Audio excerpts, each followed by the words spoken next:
difficultés en raison du monde tout d'abord, mais aussi des conditions météo, neige et verglas qui rendent très difficiles les conditions de circulation.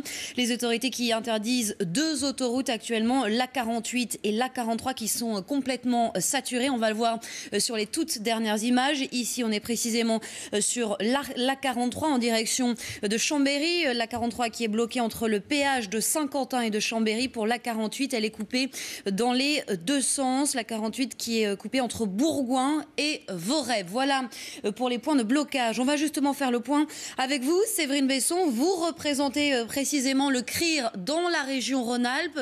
Bonsoir et merci d'être en direct avec nous sur iTélé. À 18h, où en est-on ? Écoutez, la situation est toujours bloquée entre Lyon et Chambéry dans les 2 sens de circulation, ainsi que entre Lyon et Grenoble. Donc c'est vraiment ce gros point qui reste de blocage. Pour l'instant, on n'a pas encore fait repartir la circulation. Les engins de déneigement essayent de dégager les chaussées, mais c'est compliqué puisqu'on a beaucoup d'automobilistes arrêtés sur les voies, donc ça bloque la circulation des engins de déneigement. Par contre, sur l'autoroute A40, ça va mieux. Entre Mâcon et Genève, c'était bloqué ce matin et maintenant ça circule à nouveau. Il reste encore des bouchons sur cet axe-là dans les 2 sens de circulation, mais ça passe à peu près. Donc maintenant, le conseil, c'est que les automobilistes qui sont sur Lyon ou Chambéry, on leur conseille de passer par Grenoble et au niveau de Grenoble, de passer par Valence pour rejoindre Lyon par l'autoroute A7. Donc ça fait quand même un grand détour, mais c'est le seul itinéraire qui reste possible, sachant qu'il y a quand même des bouchons également sur ces axes-là. Il n'y a aucun axe complètement fluide. Voilà, la difficulté, c'est que tous ces gens-là vont arriver vers les stations plus tard que prévu. Donc ceux qui le peuvent encore, arrêtez-vous pour la nuit et ne prenez la route que demain. Et ceux qui ne sont pas partis, surtout, ne partez pas aujourd'hui. Il ne faut pas aller vers les stations maintenant. Situation compliquée, donc Séverine Besson. Quand attendez-vous un retour à la normale dans la région Rhône-Alpes et particulièrement sur les axes que vous avez évoqués ? Dans les heures qui viennent, on pense que la circulation va encore rester difficile. On vient de prendre la décision d'interdire les poids lourds, de poursuivre l'interdiction des poids lourds qui était prévue jusqu'à 18h. Donc les poids lourds ne repartiront pas avant demain puisqu'ils sont interdits après tout le dimanche. Donc ça, c'est la première décision qui a été prise. On va avoir pour les centres d'hébergement ce soir. La discussion est en cours là au niveau du PC de crise. Et voilà, le point, c'est on essaiera de débloquer la 43. Mais pour l'instant, la situation n'est pas possible, donc on maintient cette interdiction. Justement, vous parliez peut-être de centres d'hébergement. Vous l'avez dit tout à l'heure, vous conseillez, vous recommandez aux gens de s'arrêter sur les aires d'autoroute, mais la nuit va tomber, il va faire très froid, ce n'est pas forcément la solution idéale. Qu'est-ce qui est prévu pour les heures qui viennent, pour ces personnes qui pourraient être bloquées ? On parle de milliers de personnes. Alors pour l'instant, les centres dès ce matin, les centres d'hébergement ont été mis en préalerte pour se préparer. On est en liaison avec toutes les autorités préfectorales actuellement pour voir ce qu'on envisage pour la fin de la journée. Ce qui est sûr, c'est que les automobilistes qui sont actuellement sur les autoroutes ou qui sont en approche et qui peuvent en fait se faire héberger par des amis ou de la famille, on leur conseille vraiment d'attendre demain pour prendre la route s'ils ont possibilité de s'arrêter avant.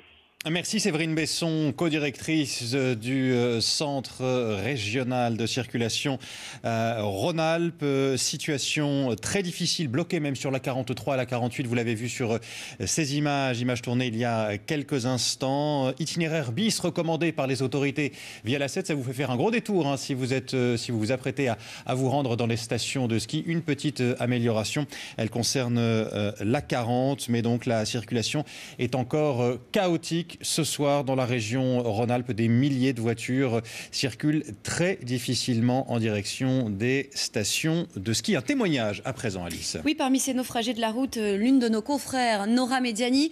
Nora, vous êtes en voiture sur l'A43, vous êtes bloquée depuis midi. Racontez-nous, où en êtes-vous? Que se passe-t-il pour vous? Que voyez-vous autour de vous? Alors, on est arrivé aux alentours de midi, effectivement, à Lyon. On a réussi très lentement à passer le fameux péage de Saint-Quentin qui avait fini par être bloqué par les services.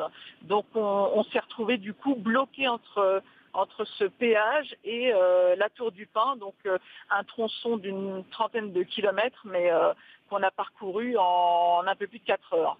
Donc là, on vient de dépasser tout juste la Tour du Pin. Ça commence à rouler un tout petit peu plus, mais c'est une galère, quoi. C'est la galère. Est-ce que les autorités vous tiennent au courant de ce qui se passe et des mesures qui sont prises ? Absolument pas. On écoute 107.7, donc Autoroute FM, qui nous tient du coup informés. Mais on a vu passer pas mal de véhicules de gendarmerie sur la voie d'arrêt d'urgence, mais aucune qui ne s'est arrêtée pour nous renseigner, pour nous donner des informations ou pour dégager des voitures qui seraient bloquées. En écoutant 107.7, en fait, les autorités recommandaient par exemple aux gens de ne pas mettre leur chaîne sur l'autoroute car c'est interdit. On a vu pas mal de voitures enchaînées, donc bloquer les axes parce qu'ils se sont retrouvés totalement embourbés dans la neige et dans le verglas et donc prendre des mesures totalement contraires à ce qui doit être fait. Nora, est-ce que vous commencez à vous dire que vous allez passer la nuit dans votre voiture ? Non, je n'ai pas envie de passer la nuit dans ma voiture. Là, ça roule un petit peu plus, donc on n'est pas encore arrivé à Chambéry. On a une trentaine de kilomètres. On va voir comment ça se passe à Chambéry parce que je crois qu'il a aussi pas mal neigé là-bas. En fonction des messages qu'on verra sur la route et peut-être des indices. Merci beaucoup Nora Mézianier, bon courage, bloqué sur l'autoroute A43 en direction des stations de ski. Une région donc où vous l'avez vu, il neige, plusieurs départements d'ailleurs sont toujours en vigilance orange, neige et verglas. 5 départements sont concernés, l'Ain, l'Isère, la Savoie, la Haute-Savoie et les Hautes-Alpes. Prudence donc et patience si vous êtes sur la route. Dans l'actualité également, cette